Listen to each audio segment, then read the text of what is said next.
Abra a palavra comigo no livro de Hebreus, capítulo 12, no verso 1 ao verso 3, 3 versículos hoje.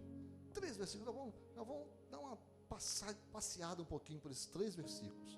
Hoje eu não vou abrir, eu vou talvez lembrar um ou outro versículo de outra parte, mas eu quero me ater a esses 3 versículos aqui. É o que o Senhor colocou no meu coração, e nós estamos numa série, nas quintas-feiras, que é sobre fruto do Espírito. Então hoje eu vou falar a respeito de como chegar no fruto. Então, a semana que vem nós retomamos a parte do fruto em si, tá? Na sequência, vai ser benignidade semana que vem. O último foi paciência. Hoje eu quero me ater a como chegar nisso. Hoje eu quero falar a respeito do fruto em si. Hoje eu quero falar no processo de transformação para o fruto.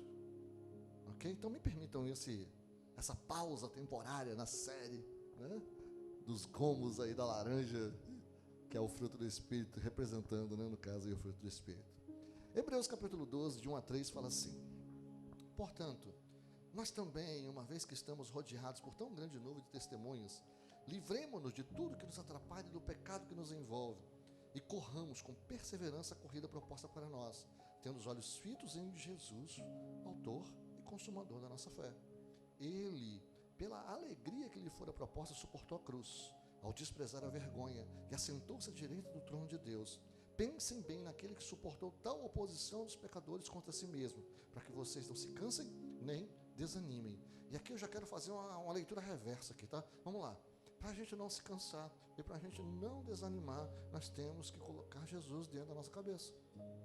Nós temos que pensar no Senhor. Mas não é só, fala assim, pensar no Senhor Jesus. Eu vou imaginar a imagem do Senhor Jesus e ficar pensando em Jesus. Não, irmão, é pensar naquilo que Ele fez. É pensar nos seus atos, pensar naquilo que Ele entregou para nós, daquilo que Ele deixou para nós como legado. E aqui está dizendo, para que a gente não se canse, para que a gente não desanime, nós temos que pensar bem nessa parte de resistência do Senhor que suportou a oposição dos pecadores contra Ele mesmo. Então Jesus, Ele está nos mostrando como vencer. E para a gente não se cansar e não desanimar, gente, quantas vezes você já ouviu de pessoas falar para você: estou cansado, estou desanimado? Quantas vezes você mesmo já falou isso? Estou cansado, estou desanimado. Aqui a Escritura está falando para a gente pensar no Senhor, pensar em como Ele suportou, pensar em o que Ele deixou, pensar em como Ele fez, para a gente não cansar e para a gente não desanimar.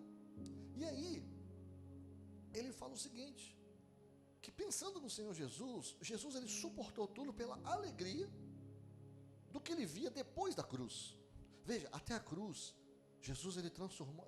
Gente, se eu for aqui falar do peso que Jesus carregou e da dívida que o Senhor pagou, é algo de fato inimaginável, mas isso é conversa para outro dia.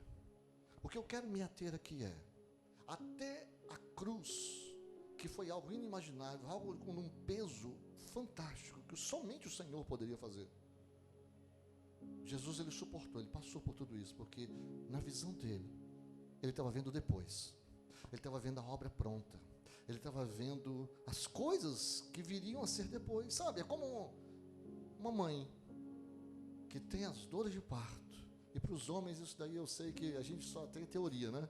A gente realmente não tem como saber disso, mas para as mulheres que já foram mães aqui, você sabe, dor na hora do parto, mas a alegria do filho suplanta essa dor. É exatamente isso. Jesus, Ele passou por isso, e exatamente porque Ele passou por isso, né, Ele pode nos mostrar um caminho de chegar nisso. E aí, Ele vai falando aqui, né, lendo reversamente. Olha só, gente, eu estou lendo de trás para frente, tá, esses 3 versículos. Então ele está falando aqui, para que você não se canse, não desanime, pense em Jesus. Jesus teve alegria porque ele estava pensando depois da obra. Mas ele está falando o seguinte, que para que você possa pensar nisso, você tem que se desvencilhar das coisas do mundo. E nós só fazemos isso, irmãos, quando nós olhamos para Jesus. Ou seja, voltamos no olhar para Jesus. Ok? É Esses 3 versículos estão falando basicamente isso. E eu sei que, entre idas e vindas, pareceu confuso, mas não é. Então vamos lá. Talvez você tenha vivido um ciclo de dor. Talvez você tenha vivido algo na sua vida que, de fato, trouxe dor, tristeza. Talvez você tenha vindo de uma família que era disfuncional. Pai, mãe, irmãos, tios, tias. Sua família não era algo como que servia de exemplo, de repente. Talvez, meu irmão, você nunca recebeu o amor. Talvez você sempre foi tratado de uma forma dura, rejeitado, deixado para lado, colocado de lado, na verdade. Talvez você nunca sentiu que você pertencesse a um lugar. Talvez você nunca teve um lugar para chamar de seu. Voltar para casa? Como? Essa aqui não é minha casa. Eu quero sair de casa. Isso aqui não é o meu lugar. E talvez por mais que você tenha andado, talvez ainda você não encontrou um lugar. Mas eu quero falar para você, meu irmão, que nós temos uma opção em Jesus de quebrar esse ciclo de dor, de quebrar esse ciclo de família que não é uma família funcional, de quebrar esse ciclo de um amor que a gente não recebeu, de quebrar esse ciclo de um lar que a gente não pertence. Em Jesus, irmãos, nós temos uma segunda chance. Em Jesus nós podemos fazer diferente. Nós somos nova criatura. Quando Jesus entra no nosso coração, nós somos nova criatura, nós mudamos. E ao mudar, irmão, não é porque eu mudei, é porque Jesus me transformou. Veja, é um agente da passiva. É algo que é feito em mim. Não sou eu que faço. Eu permito, eu dou liberdade para que o Espírito venha em mim e gere em mim aquilo que Ele planejou antes do meu nascimento. E como eu permito isso, é Ele que faz, não sou eu. Eu sou parceiro daquilo que o Espírito está gerando dentro de mim. E exatamente por isso, meu irmão, por eu ser parceiro do Senhor Jesus, que está gerando algo dentro de mim, seja você aquele que decida quebrar o ciclo de dor na sua casa, quebrar o ciclo de dor na sua família. Seja você a gerar a família que você nunca teve. Seja você a dar o amor que você nunca recebeu. Seja você, meu irmão, a construir o lar que você nunca pertenceu. Você pode fazer isso, porque o Espírito Santo de Deus que está trabalhando em você, Ele é capaz de gerar isso em você. Então continue fazendo o seu melhor. Lembra da excelência? Fazer o melhor com o que você tem, na ocasião em que você tem, com os recursos que você tem, nesse momento. Isso é excelência, irmão. Continue fazendo o seu melhor, mesmo quando ninguém percebe, irmão, mesmo quando ninguém aplaude, mesmo quando parece que nada está acontecendo. Continue fazendo o seu melhor. As pessoas, elas podem não ver, mas Deus, o teu Deus, Ele vê cada esforço, Ele vê cada semente plantada, Ele vê cada batalha silenciosa que você trava todos os dias, Ele vê as lutas secretas que você tem, Ele vê você mesmo quando ninguém está vendo, Ele vê você no seu secreto. Então tem 4 frases que nós devemos repetir sempre, irmãos. Eu aprendo a gostar daquilo que eu não quero fazer. Aí eu repito, eu aprendo a gostar daquilo que eu não quero fazer. Segunda frase, eu aprendo a gostar daquilo que eu não sei fazer. Qual a resistência? Primeiro, eu não quero fazer. Segundo, eu não sei fazer. Mas você nasceu sabendo? Mas o que nós nascemos sabendo, irmão? Talvez chorar, né? Chorar eu acho que é uma coisa que, né? Tirando isso. Porque os processos fisiológicos todos é automático. Isso aí faz parte. Tudo que você sabe, você aprendeu. Tudo que você sabe, você não sabia. E depois você passou a saber. Vocês estão aí? Já parou pra pensar nisso? Até andar, irmão, você não sabia. Quando a criança fala a primeira fala, e as mães ficam desesperadas, porque geralmente a criança ela fala papá. Às vezes fala mamá. Tá, calma, irmãs. Não é sempre. Não sabia falar. E hoje é um tagarela. Tudo que a gente não... Já teve uma época que você não sabia. Mas olha quanta coisa você já aprendeu. Então sim. Eu aprendo a gostar daquilo que eu não quero fazer. Eu aprendo a gostar daquilo que eu não sei fazer. Uma terceira frase, eu aprendo a gostar daquilo que é difícil de fazer. Uma quarta frase, irmão, eu aprendo a gostar de encarar o medo. Oi? Ah, pastor, eu não gosto de viver perigosamente. Eu não falei de você viver perigosamente. Eu falei que eu aprendo a gostar de encarar o medo. Medo desconhecido. Medo de parecer ridículo. Sabe por que muitas vezes nós não aprendemos uma segunda língua, uma terceira língua? Quando adultos? Porque a gente tem medo de parecer ridículo. De falar errado. E aí a gente não arrisca. Vocês estão aí? Ah, bem. Lembre-se disso. Que tal você colocar como alvo para 2026 aprender uma outra língua? Garanto a você que no final você pode até não estar falando 100%, mas você já avançou bastante porque você não sabia. Pensa nisso aí, já começa a fazer uns alvos aí interessantes para o ano que vem. Viu? Eu aprendo a gostar daquilo que eu não quero fazer. Vamos lá. 4 frases para você entender aí, ó, para você repetir, para você parar com a procrastinação. Eu aprendo a gostar daquilo que eu não quero fazer, eu aprendo a gostar daquilo que eu não sei fazer, eu aprendo a gostar daquilo que é difícil fazer, eu aprendo a gostar de encarar o medo. E quando eu passo a fazer essas 4 coisas, irmãos, eu acabo com a procrastinação, eu acabo com desculpa. Porque se eu não tenho medo de fazer aquilo, eu estou seguro para fazer aquilo. Irmão, eu não tenho mais medo, eu tenho temor de subir aqui. Já falei isso para vocês, toda vez que eu subo aqui, minha perna treme. Toda vez que eu subo aqui, o meu estômago fica meio revirado. É temor. Mas eu não tenho medo de subir aqui. Por quê? Porque eu me preparo para isso. Eu sei o que eu vou fazer. Eu sei o que vai acontecer aqui. Eu treinei para isso. E é isso que você deve fazer na sua profissão. Você tem que saber cada etapa daquilo que você está fazendo. Porque quando você sabe cada etapa daquilo que você está fazendo, o medo vai embora, irmão. Para isso nós precisamos estar com a mente liberada, irmão. Olha dentro do texto, hein? Para dar atenção ao nosso propósito, para aquilo que nós somos chamados por Deus. É para isso que nós precisamos olhar para Jesus. Eu vou ler o texto novamente, para que vocês possam ver. Hebreus capítulo 12, verso 1 ao verso 3. Eu falei que a gente fica nesses 3 versículos aqui.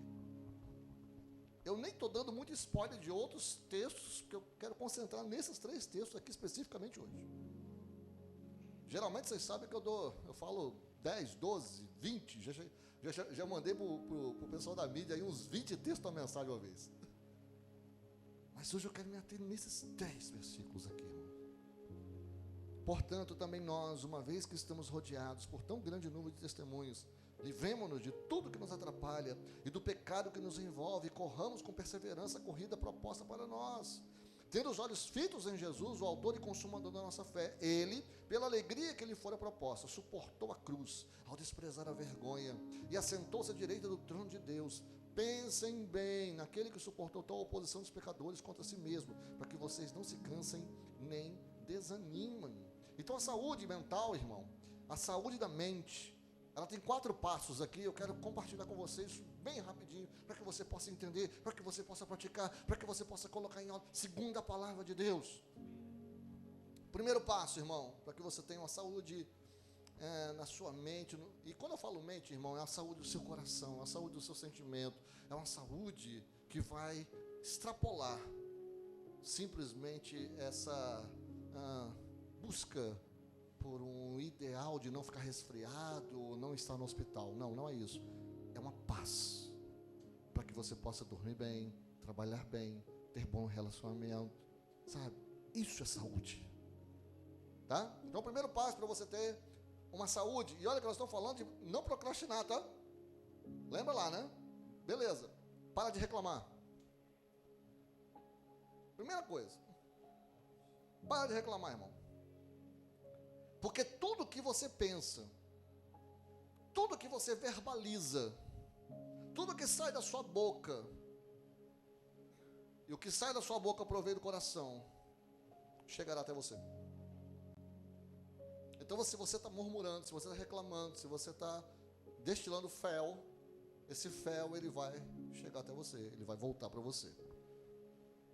Sabe, é como se a gente... Sabe aquela coisa lá que o pessoal fala, Jesus, se morder a língua, morre envenenado?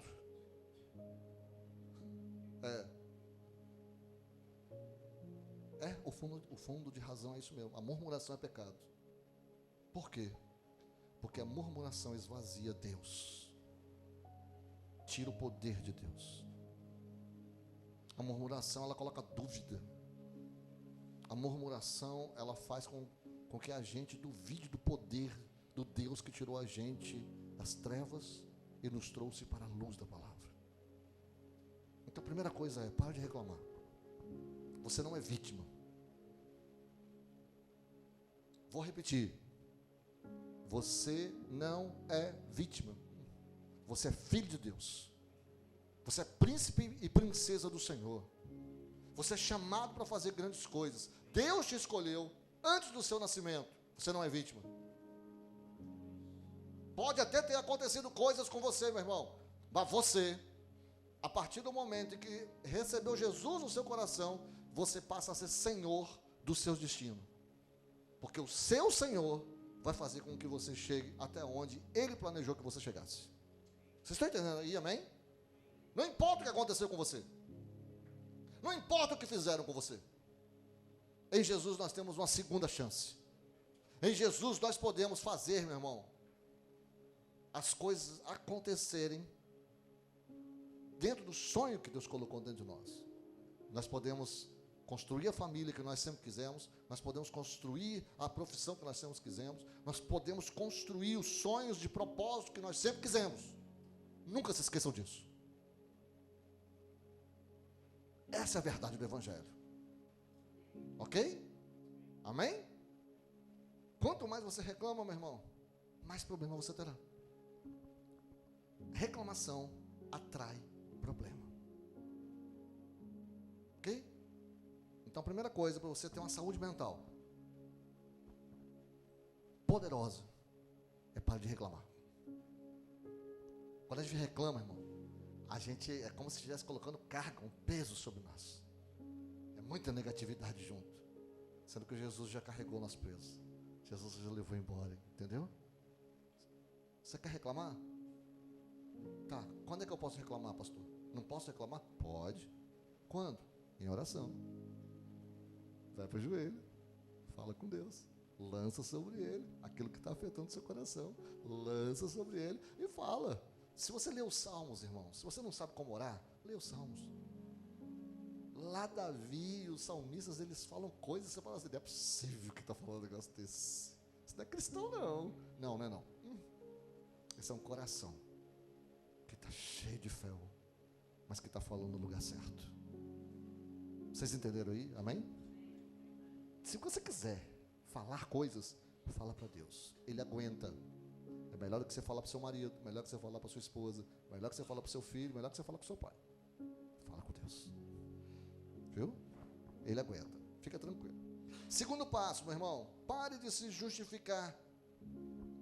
Pare de arrumar desculpa para aquilo que você não fez ou por aquilo que não deu resultado ou deu resultado errado. Assuma a responsabilidade. Vai lá e faz o que tem que fazer, sem questionamento, sem reclamação. Você simplesmente vai lá e faz. Pessoas de sucesso, irmão, Homens e mulheres de sucesso só chegaram ao sucesso porque ele faz o que precisa ser feito, gostando ou não, sendo fácil ou difícil, não importa, ele vai lá e faz. A louça está na pia, não vai se lavar sozinha. Ah, mas eu tenho máquina de lavar. Mas você precisa botar na máquina. Irmão, vai lá e faz.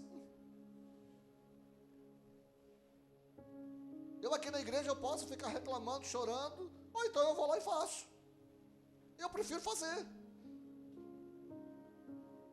Não tem problema.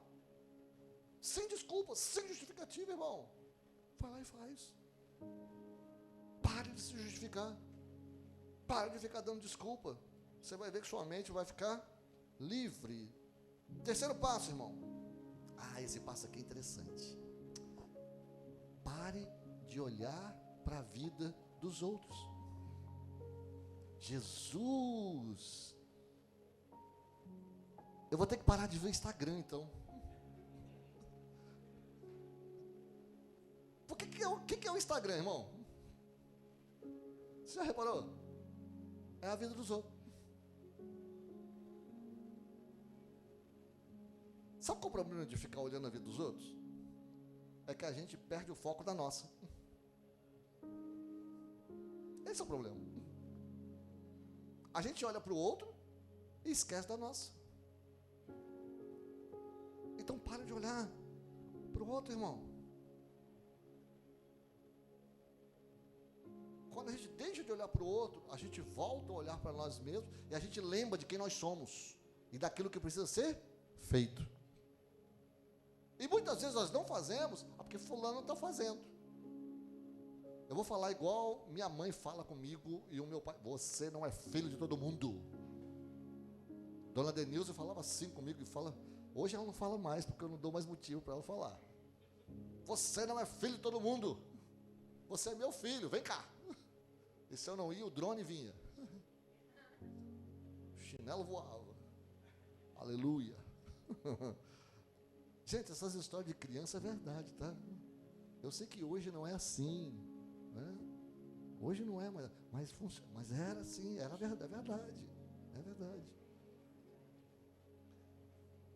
Um quarto passo, irmão, e esse é um passo muito importante. Tenha gratidão. Seja grato. Mas aqui é um tipo de gratidão diferente, irmãos. Deixa eu alinhar com vocês aqui. Quando você imaginar o seu futuro que deu certo, eu vou repetir isso. Quando você imaginar o seu futuro que deu certo, não é um futuro qualquer, é um futuro que deu certo. Afinal, você vai fazer plano para dar errado? Não, você vai fazer plano para dar certo. Então imagina o seu futuro com o plano que você está traçando e que deu certo. Ok? Nesse tempo que deu certo aí, irmão, quais são os, cite no mínimo 3 benefícios que você vai ganhar quando você chegar lá? Você está entendendo aí? Eu não estou falando porque você é grato pelo que Deus já fez ou porque você é grato por agora. Isso, meu irmão, eu acho que é de suma importância. Aliás, deixa eu falar para os filhos aqui. Pais, eles não querem que você seja simplesmente obediente. Pais, eles não querem um pagamento, que você devolva a comida que você comeu. Mas os pais ficariam muito gratos se você chegasse para ele e falasse bem assim: obrigado.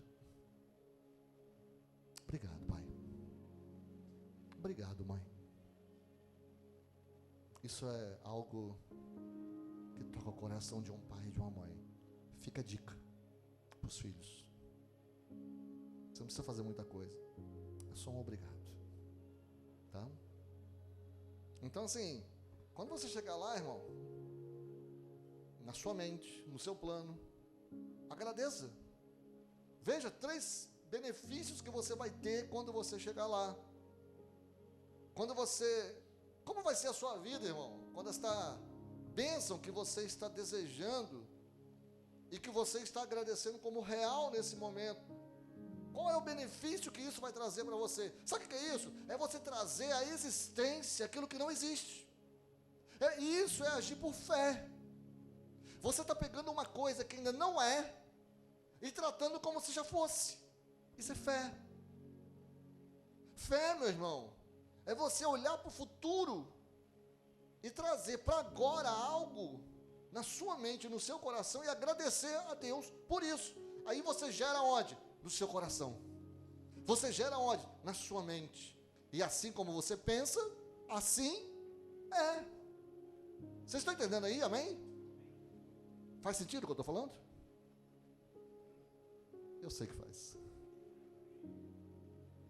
Quando você fizer isso, irmão, você vai alimentar a sua mente com o futuro. Você vai trazer a esperança para a sua mente. Você vai trazer a fé para a sua mente. Você vai trazer um plano de futuro para a sua mente. E você vai construir algo aqui no seu coração e na sua mente que vai levar você para um futuro que você vai construir. E aí você vai ter força para fazer aquilo que você não quer fazer, para fazer aquilo que é difícil fazer, para fazer aquilo que você não gosta de fazer, para fazer, meu irmão, aquilo que definitivamente não está ao seu alcance fazer. Ok? Isso será saúde para sua mente, irmão. Mas um recado aqui em termos de gratidão, para a gente fechar essa mensagem. Não seja ingrato com quem um dia te estendeu a mão. Isso é gratidão. Gratidão no presente. Gratidão por aquilo que já foi. Jamais esqueça quem te abençoou quando você mais precisou. Nunca se esqueça disso.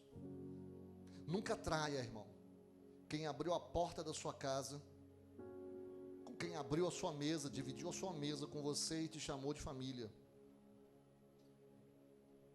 Porque na verdade, irmão, quando a gente trai pessoas que abriram a porta da casa, nos fizeram sentar na mesa, nos chamaram de família, isso não é ingratidão, isso é covardia.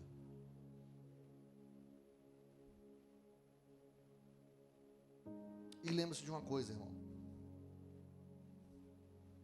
O que você evita te controla. O que você não resolve te persegue. E o que você enfrenta, isso te liberta.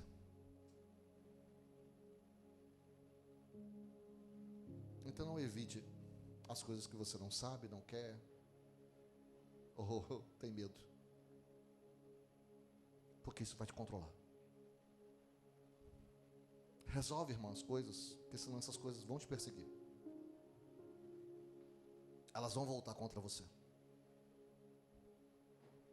Se tem alguma dívida que ficou para trás, resolva. Porque essa dívida vai voltar contra você. Eu não estou falando de dívida financeira. Eu estou falando de uma dívida qualquer. Resolva. Porque se você resolvê-la, isso vai te libertar. Deus quer que você, irmão, fique livre dos embaraços dessa vida, olhando o exemplo de Jesus Cristo e pensando naquilo que Ele fez.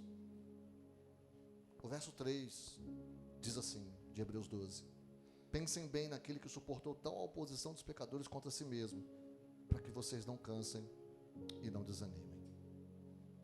A única forma de nós não cansarmos e de nós não desanimarmos é nós enfrentarmos a procrastinação, de nós aprendermos a ser nova criatura, de fato, passando a gostar de coisas que nós não gostávamos, passando a fazer coisas que nós não fazíamos, passando, meu irmão, a dominar coisas que nós não dominávamos. Nova criatura. É isso que Deus nos chama para ser. Fazendo isso, parando de reclamar, olhando para as coisas que Deus coloca na nossa frente, sabe?